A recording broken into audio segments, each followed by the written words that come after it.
Hey everybody, my name is Marcus, and in this video I will show you how you can mobile preview your website in Google Sites. So let's start. The first thing you want to do is just simply go here and click preview.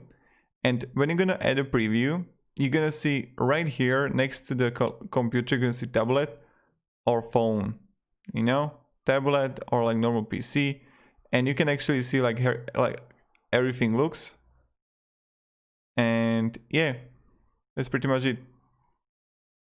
Then you just press X here and you got it. So thank you very much everybody for watching.